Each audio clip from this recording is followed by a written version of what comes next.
Friends welcome to my channel Supriya home kitchen. आज मैं आपके काছে নিয়ে এসেছি ভেটকি মাছটা ভেজে রেখেছিলাম বন্ধুরা। সেই ভেটকি মাছের আলু দিয়ে ঝোল। তার জন্য আমি একটা পেঁয়াজ কেটে রেখেছি, কড়াইতে তেল দিয়ে পেঁয়াজটা দিয়ে দিলাম। পেঁয়াজটা একটু ভাজা ভাজা করবো বন্ধুরা।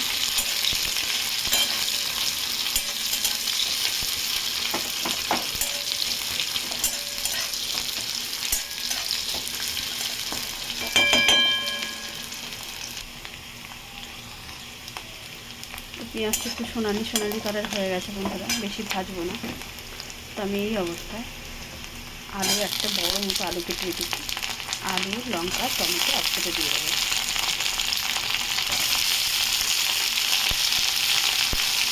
একটা আলু, 4-5টা লঙ্কা, একটা বড় সাইজের টমেটো।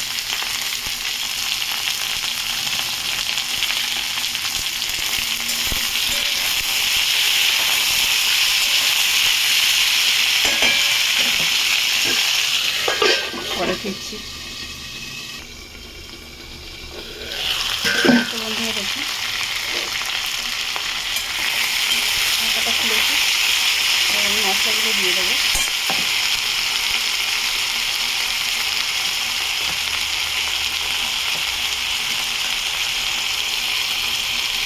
কাঁচা লঙ্কা দিয়েছি, অল্প একটু শুকনো লঙ্কা দিলাম, হলুদ 1/2 চামচ মতো দিলাম, স্বাদ মতো নুন দিয়ে দিলাম, জিরা গুঁড়ো স্বাদ মতো দিয়ে দিলাম। স্বাদ মতো না, ওই 1/2 চামচ মতো জিরা গুঁড়ো দিলাম, স্বাদ মতো নুন বলতে। তো এটাকে নাড়বো, ভিতরে নাড়াচাড়া করবো, মশলা একটু কষিয়ে তুলছি।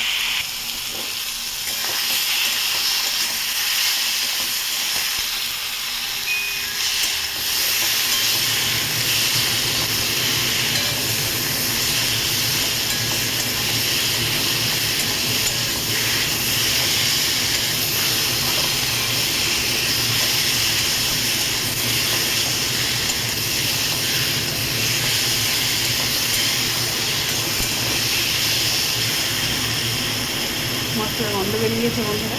এবার আমি জল দিয়ে দিলাম।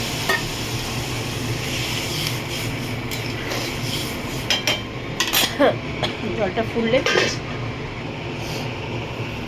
বন্ধুরা দেখুন ঝোলটা ফুলে গেছে। আর আমার ভাজা মাছটা আমি দিয়ে দেবো।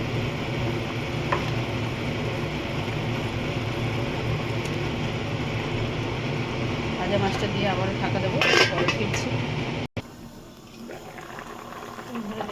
ঝোলটা আমার ফুটে একদম টুকু হয়ে গেছে, আর একটু জলটা কমবে। এবার ঢাকনাটা খুলে জলটা কমাবো, জলটা কমিয়ে ফিরছি বন্ধুরা। দেখুন বন্ধুরা, জলটা অনেকটা কমে গেছে। আমি একটু আর কি ঝোল ঝোল রাখবো, তাহলেও আর একটু জলটা মারবো। এই অবস্থায় আমি ধনে পাতা দিয়ে ঢাকা দেবো।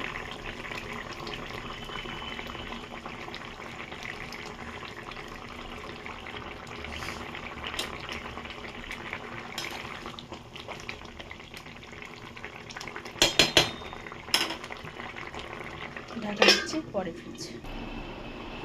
তো দেখুন বন্ধুরা, আমার মাছের ঝাল রেডি হয়ে গেছে। তো আপনারা ট্রাই করবেন, ট্রাই করে কমেন্ট করে জানাবেন আমার রেসিপিটা কেমন লেগেছে। ভালো লাগলে লাইক কমেন্ট শেয়ার করবেন, আর আমার চ্যানেলটা সাবস্ক্রাইব করে দেবেন। ভালো থাকবেন, সুস্থ থাকবেন। থ্যাংক ইউ ফর ওয়াচিং বন্ধুরা, বাই বাই।